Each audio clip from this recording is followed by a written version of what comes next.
Hi friends. భార్యాభర్త అన్నప్పుడు చాలా అన్యోన్య దంపత్యం వాళ్ళంటే గొడవలు, చిన్న చిన్నయి చిరాకులు, తిట్టుకోవడాలు అనేటివి కామన్ అవి. వాటిని భూతద్దంలో చూసే మూడో వ్యక్తి అనేటోడు ఎంటర్ అయితే అనేటోడు అంటే ఆడ కావచ్చు, మగ కావచ్చు, ఎవరైనా కానీ ఎంటర్ అయితే మాత్రం ఆ సంసార జీవితానికి ఫుల్ స్టాప్ పెట్టాల్సిందే. ఇంకా అంతే సంగతులు ఇక వాళ్ళది. ఇక వాళ్ళు లైఫ్ వాళ్ళది అంత నాశనమే. కాబట్టి మిత్రులారా, మన వీడియోను లైక్ అండ్ షేర్ చేయడం మర్చిపోకండి. ఎందుకంటే మంచి మంచి వీడియోలు ఇంకా చెయ్యాలన్న ఆలోచన నాకు రావాలంటే మీరు లైక్ చేయడం మాత్రం మర్చిపోకండి. ఒక చిన్న స్టోరీ చెప్తాను మిత్రులారా. ఒక భార్యాభర్త విడిపోయి ఉంటారు అనమాట. విడిపోయి ఉన్నప్పుడు భార్యాభర్త వాళ్ళ ఒకరిని ఒకరు చూసుకోవడానికి కూడా ఇష్టపడరు. వాళ్ళకు పిల్లలు ఉంటారు. ఆ పిల్లల్ని కూడా భార్య దగ్గరనే ఉంచుతారు. ఆ భార్య పిల్లల్ని భర్త దగ్గరికి పంపించడానికి కూడా ఒప్పుకోదు. వాళ్ళ తండ్రి ఎవరో కూడా చెప్పదనమాట. ఆ పిల్లల్లో నీ తండ్రి ఇటువంటి వాడు, ఇలాంటి వాడు అనేసి చెప్పుతూ వాళ్ళ మనసులోకి చెడు బీజాన్ని నాటుతూ పెంచుతున్న తల్లిది. అనుకోకుండా ఒకసారి వాళ్ళ ఎవరు భర్త వాళ్ళ అమ్మ ఒకసారి కలుస్తుందనమాట. కలిసి, ఏందమ్మా చాలా రోజులు అయింది నిన్ను చూడక, నీకోసం ఒకటి పచ్చడి బాగుంది కాబట్టి తీసుకొచ్చిన, నీకు ఇష్టం కదా అనేసి ఆ పచ్చడి ఇచ్చి వెళ్ళిపోతూ ఉంటుంది. అయితే ఈ భార్య ఏం చేస్తుందంటే, ఏంది అత్తయ్య, కనీసం ఇద్దరు నీ కొడుకుతోని నన్ను కలిసిపో అనేసి అంటావని అనుకున్నా, కానీ నువ్వు ఏమి ఈ మాట అనకుండా సడన్ వెళ్ళిపోతున్నావేంటిది అనేసి అంటది అనమాట.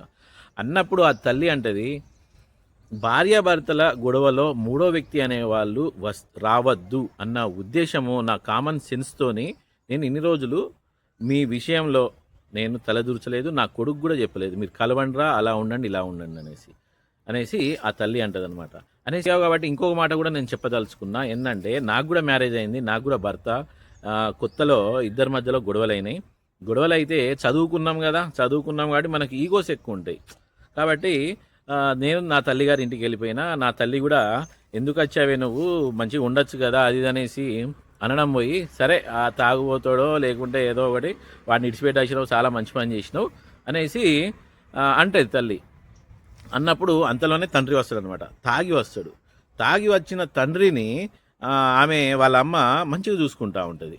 అంటే ఇక్కడ చూడండి, ఇక్కడ వాళ్ళిద్దరిది అండర్స్టాండింగ్ ఇద్దరిది బాగుంటుంది అనమాట. ఆయన తాగొచ్చినా ఏం చేసినా ఒక భర్తను చూసుకోవాలన్న ఆలోచనతోనే అక్కడ భార్య ఉంది. కాబట్టి వాళ్ళిద్దరు కలిసి, వాళ్ళకు పిల్లలు కూడా వాళ్ళందరూ పెద్దలు అయ్యారు, అట్లా ఉన్నారు వాళ్ళు. అయితే ఇక్కడ ఆ బిడ్డకు తమ్ముడు ఉంటాడు, అన్న ఉంటాడు, ఇక్కడ తండ్రి తాగుబోతు. అంటే వాళ్ళందరూ ఒక ఫ్యామిలీని, అంటే వాళ్ళ మీద ఒక రెస్పాన్సిబిలిటీ పర్సన్ కాకుండా వాళ్ళు విచ్చలవిడిగా తిరిగే వాళ్ళు అనమాట. అయినా వాళ్ళను నేను దూరం చేసుకోకుండా నేను మళ్ళీ వాళ్ళ ఇంటికి వచ్చాను.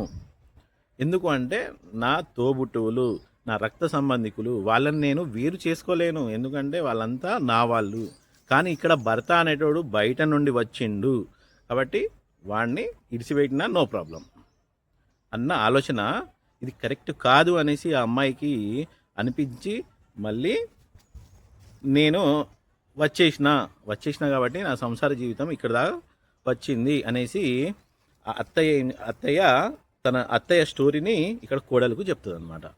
ఇద్దరి మధ్యలో అండర్స్టాండింగ్, భార్యాభర్తల మధ్యలో అండర్స్టాండింగ్ ఉండాలి మెయిన్గా. వాళ్ళు తిట్టుకోవడం, కొట్టుకోవడము అంత కామన్, అవి అన్నీ నడుస్తూ ఉంటాయి. అవి నడుస్తేనే సంసార జీవితానికి ఒక ఇదిగా ఉంటుంది అనమాట. అయితే ఇక్కడ ఒకటి చెప్పదలుచుకున్న మిత్రులారా, ఇప్పుడు చాలామంది మనము చూస్తూ ఉంటాం, ఈయన్ని టవర్ ఎక్కిండు, ఆ బిల్డింగ్ ఎక్కిండు, భార్య రావట్లేదు అనేసి మందు తాగిండు, హాస్పిటల్లో పడ్డాడు. అరే ఇవన్నీ ఫాల్తు ముచ్చట్లు, ఇలాంటివి చేయొద్దు. అలాంటివి ఎందుకు జరుగుతున్నాయంటే గీ స్టోరీయే. మధ్యలో మూడో వ్యక్తి, ఆడ ఆమె కానీ మొగాయన కానీ ఎవరైనా కానీ, అన్నలు కానీ, తమ్ముళ్ళు కానీ, పిన్నులు కానీ, బాబాయిలు కానీ, వదినలు కానీ, ఇంకెవరైనా కానీ, వీళ్ళందరి మధ్యలో వస్తే ఇలాంటివి జరుగుతూ ఉంటాయి. వాళ్ళ కర్మన వాళ్ళను విడిచిపెట్టేయాలి అంతే. అప్పుడు కానీ వాళ్ళ సంసార జీవితము ముందుకు సాగదు. స్టోరీ మొత్తం మీకు ఎందుకు చెప్పాలనుకున్నానంటే, నేను ఈ మధ్యలో శంకర వరప్రసాద్ సినిమా రిలీజ్ అయితే ఆ సినిమా చూసిన అనమాట.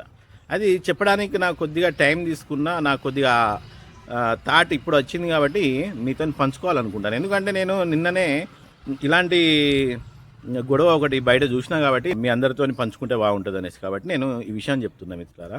అయితే ఆ సినిమాలో లాస్ట్ 20s నిజంగా ఎంత హైలైట్ ఉందంటే, ఈ సన్నివేశాలు సూపర్. ఇక ఆ సన్నివేశాలు, ఇలాంటి సన్నివేశము ఉండబట్టే ఫ్యామిలీ ఆడియన్స్కు చాలా ఎక్కింది ఆ సినిమా.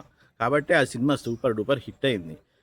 మన మధ్యలో జరిగే గొడవలకు వాటికి మాత్రం దూరంగా ఉండాలి. ఇంకెవరైనా ఉంటే వాళ్ళకు మనం చెప్పాలి, అంతేగాని వాళ్ళకి ఇంకా గొడవలు పెంచేసి ఏదో రాద్ధాంతాలు మాత్రం చెయ్యకుండా ఉంటారనేసి నాకు చిన్న ఆలోచన మీ అందరితో పంచుకున్నాను అనమాట. ప్రసాద్ సినిమాలో ఇంకో డైలాగ్ కూడా ఉందన్నమాట. వాడు వెధవ అయితే వదిలేయండి, కానీ వాటిని వదిలేయడానికి మాత్రం వెధవ చెయ్యకండి. ఇంకో డైలాగ్ కూడా ఉంటుంది. భర్త మంచోడు కాకపోతే వాని మీద పోయి కేసు పెట్టండి, అంతేగాని మీరు తప్పించుకోవడానికి మాత్రం కేసు పెట్టకండి. ఇందులో చాలా అర్థం ఉంది, ఆలోచించుకోండి. చాలా బాగుందన్నమాట ఈ డైలాగ్స్. ఓకేనా? ఇలాంటివి మన మధ్యలో చాలా జరుగుతున్నవి కాబట్టే అందులో పెట్టిరు ఆ సినిమాలో. అందుకనే ఆ డైలాగ్స్ అందరికి కనెక్ట్ అయింది కాబట్టి ఆ సినిమా సూపర్ డూపర్ హిట్ అయింది అనేసి నేను అనుకుంటాను. మీరేమనుకుంటారో మీరు కామెంట్ చేయండి మన కామెంట్ బాక్స్లో. ఇంకా మన వీడియోని లైక్ చేయండి, షేర్ చేయండి, మర్చిపోకండి మిత్రులారా. నెక్స్ట్ వీడియోలో కలుద్దాం. Thank you.